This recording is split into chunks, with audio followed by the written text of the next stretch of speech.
né, na formação do núcleo do eu é o clima afetivo. Vocês estão de parabéns. As outras coisas também são importantes, tá? Mas isso, né, a gente entende, sobretudo lá na frente, né, quando o paciente chega, né, que o clima captado, registrado, ingerido, impresso ali é o mais importante. Mas vai fazer mais sentido agora. Vamos lá. Quando a gente fala da teoria da programação sinestésica, vamos lá, que daqui a pouco a gente tem um intervalo. A teoria da programação sinestésica, pessoal, é a teoria do Vitor em si, né? Do Vitor Dias. Então, ele já coloca esse nomão, né? Programação, como a Neiva adiantou, que tá ligado ao que pode ser modificado, programado, reprogramado. E sinestésica vem das sensações, então a gente ainda está linkando com essa parte do que é muito orgânico, né? Aqui ele compara até com a sensação, né, da psicanálise, né? Quando a gente fala da... Como que fala? Oceânica?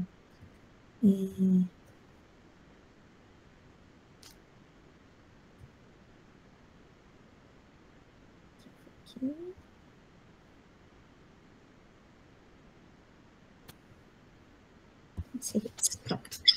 E aqui, pessoal, Neiva, oi?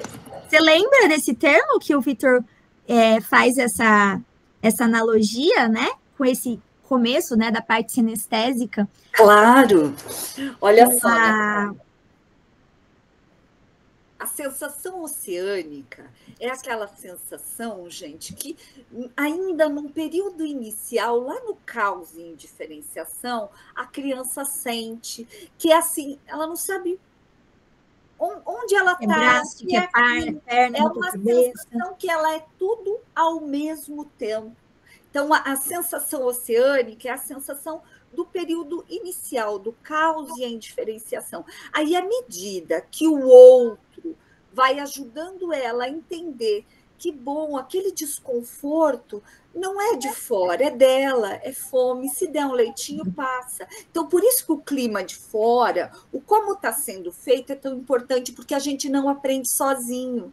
Diferente da girafinha que cai lá de cima e sai andando, e tantos outros animaizinhos, a gente não. Nós somos totalmente dependentes daquele adulto que está ali com a gente. Isto, quando está em muito risco, dá uma sensação de morte. Por quê? Realmente a gente está em risco de morte. Por isso, gente, um registro de um abandono grave, constante, contínuo, quando revivido pelo adulto, em algum momento, pode vir com uma sensação de morte. Como adulto, ele está morrendo? Não, mas ele está sentindo como você, porque ele acessa um registro que foi verdadeiro lá atrás. A gente está dependendo daquele outro de fato. Então, é sair dessa sensação oceânica com a ajuda desse outro e ir se diferenciando. O que é meu, o que é de outro, o que está entrando em mim, o que está saindo, o que é aí fora, que de repente, a partir dos 8 meses, a criança fica tão interessada, pega tudo, põe tudo na boca, põe na boca, tira, é meu, não, não é meu, e vai experimentando o mundo para ir criando essa diferenciação de quem é ela e de quem é esse outro que está ali. E aí a matriz de identidade que a Natália vai sugerir, que vem do psicodrama clássico, é linda para explicar isso. Sabe, tem os desenhos, se vocês quiserem, depois a gente coloca no grupo, se caso a gente não tiver tempo durante as aulas, que vai dizendo que a gente sai desse caos, vai reconhecendo que existe um outro, mas de repente tudo é esse outro. Então, tudo que a mamãe acontece com a mamãe, com a babá, com o papai, ou com qualquer substituto ali para esta maternagem, que não importa quem seja, mas que tem essa função, tudo vai parecer para aquele bebê que é com ele, que é ele. Na creche, quem tem criança em creche, eu tive. Um chora, todo mundo chora, porque eles estão tudo misturadinho. Mas quem vai ajudar eles a desmisturar a maternagem? E aí a gente fala de mamãe, lembrando, gente, não é a mamãe, não precisa ser a mamãe de fato. Tem papais, muito papais, maternando de forma linda, ou outros substitutos aí. Tá? Então é nesse sentido que sai do oceânico para algo mais diferenciado entre ela e o outro. Aí um bônus. E ainda pensando, né? Depois a gente vai poder ver, para quem já conhece, para quem vai conhecer, quando a gente fala também do esquizoide, né, Neiva? Então, o paciente com esse núcleo esquizoide, né, ou com a personalidade esquizoide, depois vocês podem pesquisar um pouquinho mais, ele sente exatamente isso, né? Nós estamos falando de um paciente adulto que chega, né, às vezes com essa sensação que vai ser aniquilado, né, de morte, que eu vou deixar de existir, também por conta dessa relação. Mas vamos voltar aqui. Teoria da programação sinestésica, né? Então, estava dizendo que essa teoria da programação sinestésica é a teoria do Victor, né, criada por ele, e é uma hipótese também do desenvolvimento humano, tá? Então, quando a gente fala do termo sinestésica, sinestesia, vem da sensação, por isso que eu lembrei desse link aí, com essa sensação. E também, quando a gente fala, né, de programação, o Victor, ele faz uma comparação do desenvolvimento do humano, do cérebro, com o computador, né? Então, nos livros dele, ele fala que é como se a gente comprasse um computador enquanto máquina, né?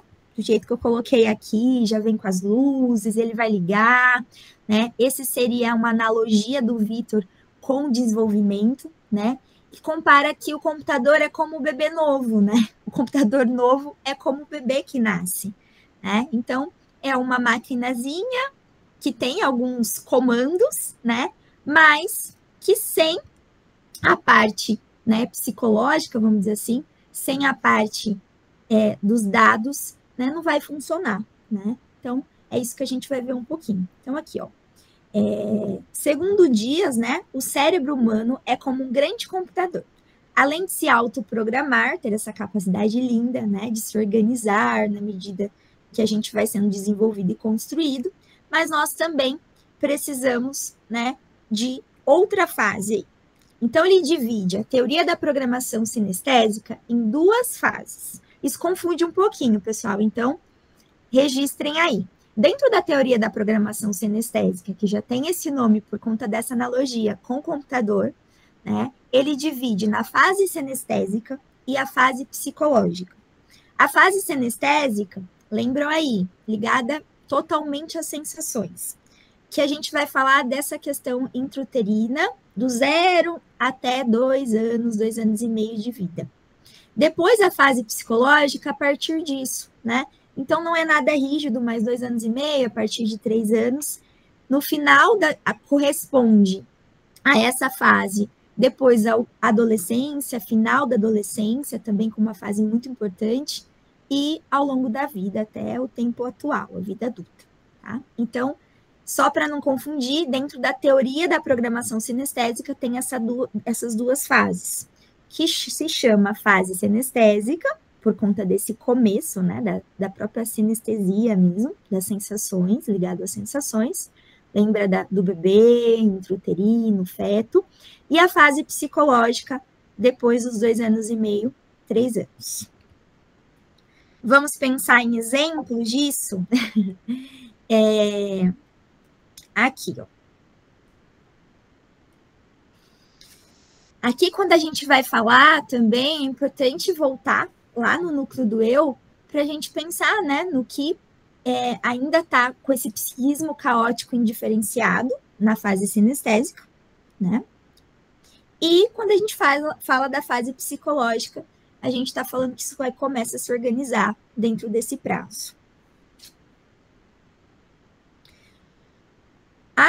Com as diferenças, né, também é importante a gente pensar, enquanto conceito, que a fase sinestésica e a fase psicológica, elas têm importâncias distintas, né?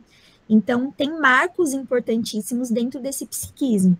Então, por exemplo, o computador, né? Ele por si só não tem uma função, né? Ele não consegue. A gente precisa de um software, a gente precisa de programas, a gente precisa de toda essa tecnologia, esses arranjos, que seria um banco de dados, onde a gente vai ter essa organização, que a gente associa com a fase psicológica, né? Então, olha a importância distinta, né? Não é só o existir, né? Só essa parte orgânica da questão da parte da sinestesia, mas também a parte, né, psicológica acoplada. Então, como o computador e o banco de dados têm importâncias distintas, essas duas fases também. A gente também consegue ver isso na prática, né? No consultório, a gente também vai vendo em que fase as coisas não foi tão programado assim, em que fase aconteceu algum erro nesse banco de dados, né? Aconteceu algum tchutchu ali nesse desenrolar. Então, a pergunta é: e quando acontece, né, de receber alguma informação errada, né? Quando esses registros, né, todo esse registro, todas essas marcas, esse internalizar dessas sensações, os climas inibidores, né, que vão ser facilitadores ou inibidores, os climas afetivos em gerais. O que acontece quando alguma coisa dá errado? Vamos pensar assim, né? Essa é uma pergunta para a gente refletir. A gente consegue ver isso na prática, mas também é um convite, né, para a gente dizer para o paciente, né, com ele ali, né, em que fase, né, às vezes ele não vai verbalizar, às vezes isso não vai ser no início do processo, mas a gente consegue ir captando, né, em que momento aconteceu. Foi na fase sinestésica, né, então foi na fase psicológica, né, o que foi, quais foram as intercorrências? Não é muito comum, mas é possível, né? Quando, por exemplo, o paciente traz, olha, eu descobri não faz muito tempo, né? Que a minha mãe me disse que ela descobriu que estava grávida de mim com 7 meses. Né? Como seria isso? Né? Então, a gente está dizendo que durante um tempo considerável, né? Pensando que as informações que a gente tem hoje, né? Que o líquido amniótico, a placenta, o cordão umbilical, tudo isso capta informações, né? Tudo isso já começa ali nessa relação intrauterina, nas informações, em todo esse clima, né? Como seria durante um tempo esse paciente ter ficado sem existir, né? Vamos pensar assim. Volta no exemplo do esquizoide, da personalidade esquizoide, né? Que é um modelo que as pessoas se sentem assim com constância, né? Se torna um padrão achar que é um penetra na vida, é um termo usado também por Vitor Dias, né? Ele não se sente parte, ele precisa ser validado o tempo todo, né? Ele precisa ser protegido o tempo todo de uma forma extrema, né? Então a gente está falando aqui de uma psicopatologia, né? Então eu convido a vocês pensarem comigo um pouquinho, né? Como seria, o que acontece, né? Quando alguma coisa dá errado aí no meio do caminho.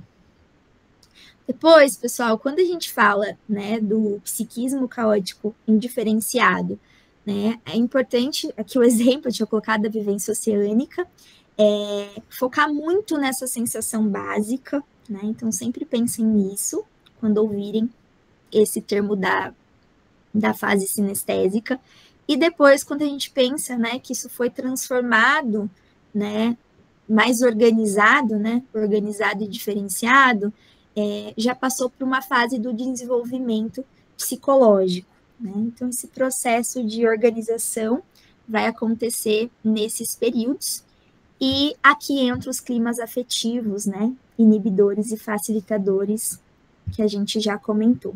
Existe uma evolução, né? Diga, Neiva. Tá fechado o microfone.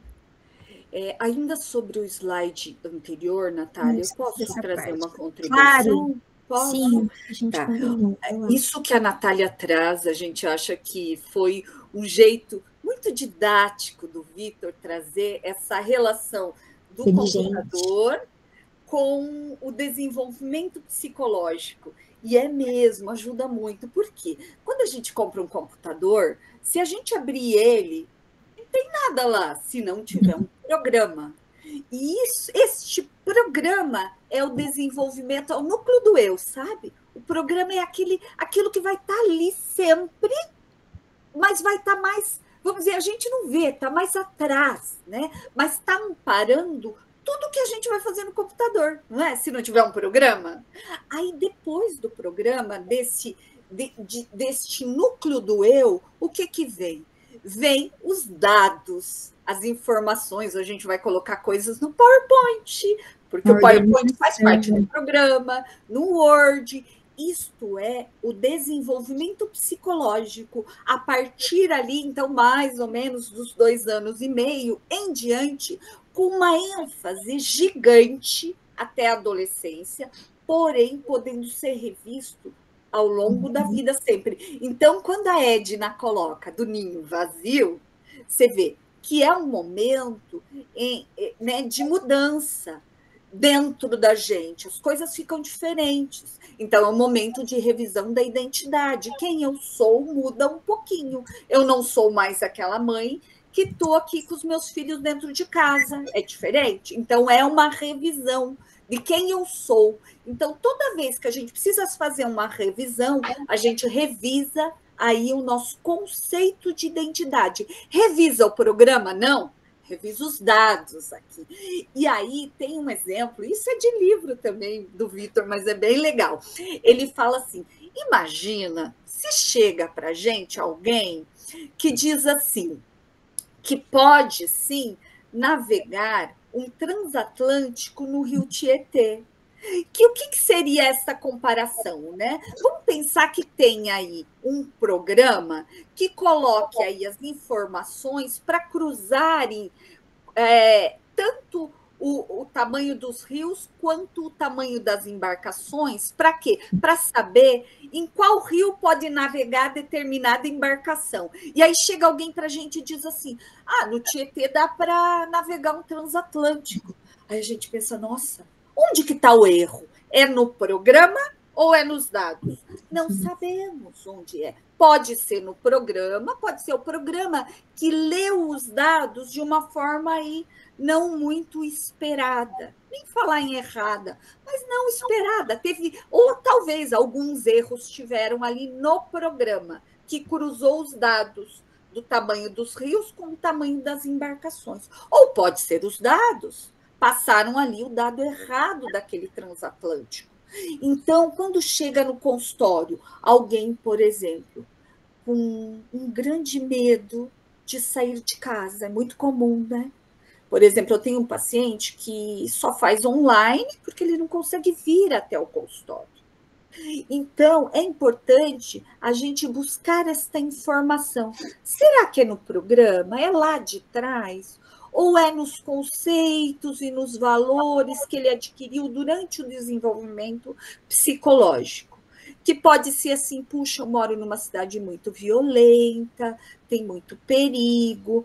No caso dele, isso não sustentou o medo dele. Então, é um medo que vem muito lá de trás e que então a gente sugere que seja no programa, não é nos dados. Isso ajuda muito porque na análise psicodramática a gente tem técnicas diferentes para alcançar a programação, que seria o núcleo do eu, ou para alcançar a fase que sejam questões da fase psicológica. Então, a gente tem técnicas exclusivas para buscar informações ou respostas, que num primeiro momento a gente também não sabe, junto com o paciente, de onde é o locus nascente daquele sofrimento, onde é a origem daquele sofrimento, em que fase, de onde vem. Tá? Então, por isso que a gente gosta muito dessa abordagem, porque ela é muito didática, viu, gente? Então, é como se mapeasse de forma muito delicada o desenvolvimento para nos ajudar, como terapeutas, a ir junto com o paciente, entendendo de onde vem aquilo, já que não bate com a realidade. Não bate com a realidade de hoje. O sofrimento, às vezes, é compatível, né, com a realidade. Vamos dizer, quando chega no consultório, alguém num processo de luto, com uma perda de um pet, de um membro da família, né? Então, o sofrimento não é lá de trás. É um sofrimento real, compatível. Pode ligar a coisas vividas lá atrás? Talvez, ou não. Mas, às vezes, chega alguém no consultório com um sofrimento que não está ligado ao aqui e agora. Se não é do aqui e agora, certamente é do lá e então. No psicodrama clássico, a gente até diz assim, né? Onde a gente vai focar nas angústias depois, né, Neiva? Que vão ter vários tipos de angústias circunstanciais, angústias existenciais, a gente vai captar o que é de cada momento, né? Isso, é muito didática, muito legal.